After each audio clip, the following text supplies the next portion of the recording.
नमस्कार, आप जुड़ चुके हैं हमारे साथ। मेरे साथ जुड़ेंगे यूबीडी स्टेट प्रेसिडेंट मुनीर सानी साहब और इनसे जानने की मैं कोशिश जरूर करूंगा। देखिए, जम्मू कश्मीर में संघर्ष समिति की बात की जाए, माता वैष्णो देवी संघर्ष समिति के नाम पर एक ऑर्गेनाइजेशन बनी है। लोग सारे इकट्ठे हो चुके हैं। आज एलजी हाउस का घेराव भी किया गया है, प्रदर्शन कर रहे हैं। लेकिन इसका हल क्या है? हल जो निकालना चाहिए या जो हल होना चाहिए, मैं पहले इनसे जानने की कोशिश करूंगा। सानी साहब, देखिए, एक स्पेशल सेशन बुलाकर जम्मू कश्मीर असेंबली का, उसमें अगर ये चीज पास करवाई जाए कि जिस हिसाब से इस बार हो चुका है, आगे से ऐसा नहीं होगा, जम्मू कश्मीर के जो हिंदू कम्युनिटी है उसका ध्यान रखा जाएगा। अगर ऐसा कुछ होता तो एलजी भी फंस जाते, चीफ मिनिस्टर भी फंस जाते, तो फिर बात भी होती। पर ऐसा किया नहीं जाता। सड़कों पर आने से इसका कोई हल होगा? देखिए, बड़ा नबज पकड़ी है, मैं तो कहूंगा बिल्कुल आपने इस मुद्दे को लेकर। देखिए, ये बड़ा जटिल मुद्दा बनता जा रहा है और अति संवेदनशील मुद्दा भी है। मुझे लगता है कि फूक फूक पर सरकार को भी और हम तमाम लोगों को भी जो है वो कदम रखना पड़ेगा। देखिए, इन लोगों का, संघर्ष समिति का, तमाम हिंदू संगठनों का सड़कों पर उतना स्वाभाविक भी है और उतरना भी चाहिए। देखिए, अपने हक के लिए हम कब तक नहीं जो है वो डिमांड करेंगे, हमें अपने हक के लिए सड़कों पर उतरना पड़ेगा। और बिल्कुल ये कतई बर्दाश्त नहीं किया जा सकता कि किसी भी हिंदू मंदिरों और मठों द्वारा संचालित विश्वविद्यालयों में, स्कूलों में या मेडिकल कॉलेज में हिंदुओं को दरकिनार कर दिया जाए और दूसरे समुदाय को जो है वहां पर प्रवेश के अंदर प्राथमिकता दे दी जाए। देखिए, किसी भी तरीके से हो, मैं ये भी मानता हूं कि टेक्निकल तौर पर जो है ये एडमिशन हुए हैं, जो कुछ भी है, मगर हमें अपना हक जरूर चाहिए। देखिए, अब हमारा मकसद क्या है कि हम तमाम लोग एकजुटता के साथ इसका रोड मैप तैयार करके जो है इस जटिल मुद्दे को, इस अति संवेदनशील धार्मिक आस्था के साथ जुड़े हुए मुद्दे का एक हल निकाले। मगर अभी तक मुझे लगता है कि हम कहीं ना कहीं भटक रहे हैं, कहीं ना किसी के इशारों पर जो है काम कर रहे हैं। अखबारों की सुर्खियां तो बन रहे हैं, मगर इस मुद्दे का हल नहीं निकाल पा रहे। देखिए, हमने भी बहुत विशेषज्ञों के साथ, तमाम बड़े लोगों के साथ जो ज्ञानी है उनके साथ विचार विमर्श किया है और उसके बाद हमने जो है अपना जो है पूरा अपना सामने रखा है कि इसका समाधान क्या है। देखिए, इसका समाधान केंद्र सरकार, जम्मू कश्मीर के माननीय एलजी साहब और जम्मू कश्मीर के आदरणीय मुख्यमंत्री एक साथ मिलकर जो है निकाल सकते हैं। तो हमने आज मांग भी रखी है मीडिया के माध्यम से जम्मू कश्मीर के एलजी महोदय के समक्ष कि अपने विशेषाधिकार का, देखिए उनके पास संवैधानिक अधिकार है, जम्मू में इस समय दरबार है और वो चाहे धारा 174 अपने अधिकारों के तहत वो विशेष विधानसभा का सत्र बुला सकते हैं। पहले तो उनको विशेष विधानसभा का सत्र बुलाने के निर्देश जारी करने चाहिए। मुख्यमंत्री जी को कॉन्फिडेंस में लेके, एनसी के एमएलए को, तमाम लोगों को कॉन्फिडेंस में लेके और विशेष तौर पर जो 29 हमारे जम्मू संभाग के जनप्रतिनिधि है उनको आगे आना पड़ेगा, उनको दबाव बनाना पड़ेगा मुख्यमंत्री पर। उनको उस समय वहां पर जो है मजबूती के साथ अपना पक्ष रखना पड़ेगा उस विधानसभा सत्र के अंदर और ना केवल आवाज बुलंद करनी पड़ेगी बल्कि प्रस्ताव पास करना होगा माता वैष्णो देवी विश्वविद्यालय अधिनियम में संशोधन का। उस संशोधन में बनारस विश्वविद्यालय की तरह सबसे पहले तो हमारी मांग है कि श्री माता वैष्णो देवी विश्वविद्यालय को भी हिंदू विश्वविद्यालय घोषित किया जाए और इसके अधिनियम में संशोधन कर अल्पसंख्यक जो है इसको विश्वविद्यालय बनाया जाए। देखिए, ये अभी आधा काम है। हम लगातार इसकी मांग कर रहे थे मगर तमाम जानकारों से जब हमने विचार विमर्श किया, ये अभी आधी। अब इसके बाद रोल शुरू होता है केंद्र सरकार का। देखिए, केंद्र सरकार तो पहले से ही दावा करती है कि वो हिंदुओं के हितैषी होने का दावा करती है। जम्मू संभाग से केंद्र सरकार की जो प्रदेश पार्टी है उसको जो है भरपूर समर्थन मिला है। तो हमें पूरा विश्वास है कि केंद्र सरकार भी इस पर जो है इस मुद्दे को हल करने के लिए प्रयासरत होगी, आगे आएगी और जम्मू कश्मीर के हिंदुओं को अल्पसंख्यक आयोग का दर्जा मिलेगा। तभी इस मामले का जो है वो पूरा हल निकलकर बाहर आएगा। देखिए, दुर्भाग्यपूर्ण है कि धारा 370 हटने के बाद भी यहां पर अल्पसंख्यक आयोग का गठन नहीं किया गया।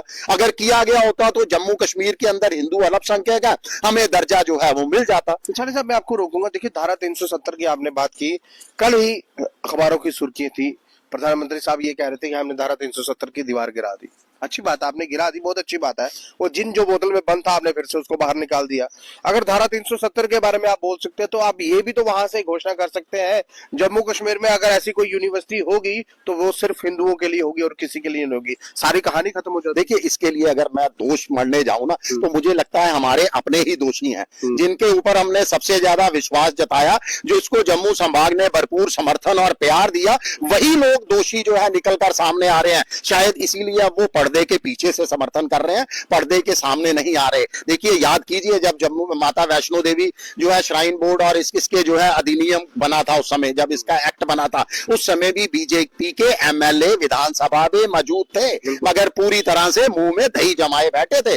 हम उसको भी दरकिनार करते हैं, उसके आगे बढ़ते हैं। 2014 में भी बीजेपी की गठबंधन की सरकार आई, उप मुख्यमंत्री बने बीजेपी के, उस समय भी इस अधिनियम के अंदर कोई संशोधन नहीं किया गया, कोई प्रयास भी नहीं किया गया, लोगों को बताया तक नहीं गया कि इस अधिनियम में हिंदुओं के लिए कोई कोटा ही नहीं है।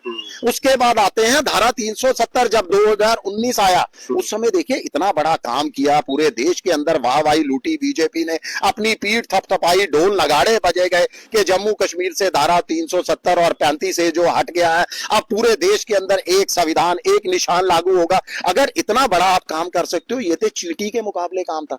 इस अधिनियम को भी संशोधन कर सकते थे, इस अधिनियम को भी बदल सकते थे, मगर वो कोई इसके अंदर प्रयास नहीं किए गए। आज यही लोग जो है दूसरी तरफ से पर्दे के पीछे से अपना जो है समर्थन देके इस चिंगारी को आग का रूप दे रहे हैं, सड़कों पर उतार रहे हैं इस चिंगारी को, फिर दोबारा से कहीं ना कहीं अपना राजनीतिक फायदा लेने के लिए, मगर वो भी अपनी राजनीतिक रोटियां सेकने के लिए। देखिए केंद्र में आपकी सरकार है, जम्मू कश्मीर के अंदर आपके पास एक अच्छा आंकड़ा है, 29 एमएलए हैं, आप चाहो तो विधानसभा में जो पूरा दबाव बना सकते हो मुख्यमंत्री साहब के ऊपर। उसके बाद केंद्र में आपकी सरकार है, एलजी महोदय आपके पूर्व जो है वो नेता है, आप केंद्र सरकार पर दबाव बनाइए कि जम्मू कश्मीर में हमें जो है अल्पसंख्यक का दर्जा दिया जाए, और अल्पसंख्यक का दर्जा दें और माता वैष्णो देवी विश्वविद्यालय को अल्पसंख्यक विश्वविद्यालय घोषित करें, हिंदुओं के लिए वहां जो है वो कोटा निर्धारित करें, हिंदू विश्वविद्यालय घोषित करें। तमाम मामलों का हल जो है वो संभव है, और हम चाहते हैं, हम प्रदर्शन नहीं, हम चाहते हैं इसका देखिए स्थायी हल निकलना चाहिए। कितने साल हम देखिए, इस साल अगर हम इस सूची को रद्द करवा देते हैं, एक तो हमारे जो है तमाम छात्र, चाहे वो किसी भी समुदाय से है, उनके भविष्य के ऊपर असमंजस की तलवार अभी भी लटक रही है। देखिए लगभग 2 महीने से ज्यादा का समय हो चुका है, बच्चों की पढ़ाई जो है वो फर्क आ रहा है। हम लगातार तमाम हम हिंदू संगठन जो है वो सड़कों पर है, कोई तो हल निकलना चाहिए। आज भी जो है मुख्यमंत्री साहब अपने जो है और आग में घी डालने वाले बयान देते हैं, और एलजी महोदय जो है वो कुछ बोलने के लिए तैयार नहीं है, जबकि इन तमाम लोगों को, और केंद्र सरकार तो बिल्कुल भी इस मुद्दे के ऊपर रुख अपना जो है, एक भी कोई बयान केंद्र सरकार की तरफ से नहीं आया गया। तो बीजेपी अगर चाहे तो मुझे लगता है तमाम मुद्दे को हल निकाला जा सकता है। उनसे मेरी यही गुजारिश भी है, निवेदन भी है कि अपने राजनीतिक रोटियां सेकनी बंद करें, हितैषी जो है तथाकथित हितैषी ना बने। आपको जम्मू कश्मीर की जनता ने भरपूर प्यार और समर्थन दिया है, कम से कम जम्मू संभाग के हिंदू जनता का ही जो है ध्यान रखिए। श्री माता वैष्णो देवी विश्वविद्यालय के अंदर हिंदुओं के लिए कोटा निर्धारित का पूरा जो है वो स्थायी प्रावधान बनाइए, ताकि भविष्य के अंदर भी इस तरह का विवाद पैदा ना हो। सर जब लास्ट सवाल रखूंगा, आप जाते जाते एक चीज पूछूंगा। देखिए अगर जम्मू कश्मीर में चुनाव होते तो आज ही ऑर्डर हो जाते।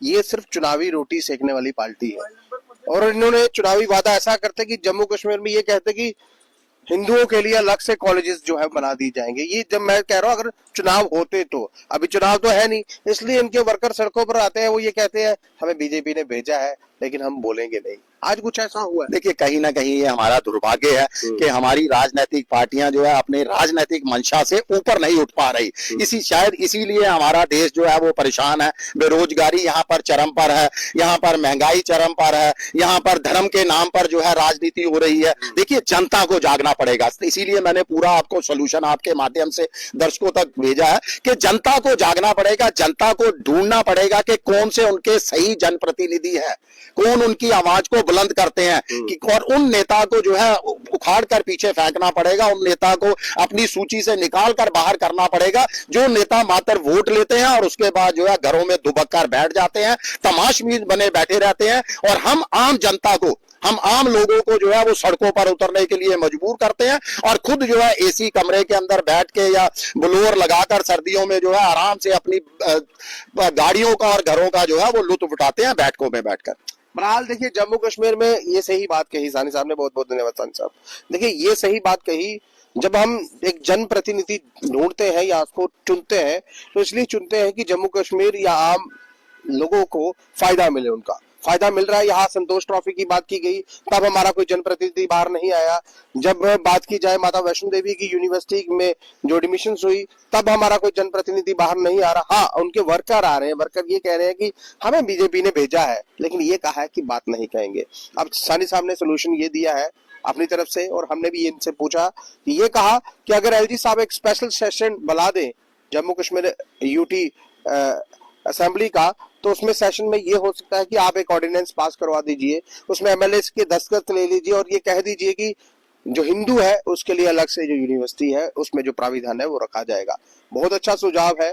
अगर ये सुझाव एलजी महोदय या चीफ मिनिस्टर उमर अब्दुल्ला तक पहुंच रहा हो तो कृपया कर एक सेशन बुलाइए और सेशन में ये सारी जो लड़ाई है उसको खत्म कीजिए। आपका भी नाम बचा रहेगा और जम्मू कश्मीर के जो हिंदू पार्टी या हिंदुत्व को साथ चलते हैं और वो भी बचे रहेंगे, क्योंकि हर चीज जम्मू को मांग कर ही लेनी है, हर चीज जम्मू को छीन कर ही लेनी है, तो जनप्रतिनिधियों की जरूरत ही क्या थी। हम वैसे ही रहते जैसे पहले थे। फिलहाल इस खबर पर आपकी क्या राय है, आप अपनी राय जरूर लिखिएगा। इस वीडियो को शेयर कीजिएगा।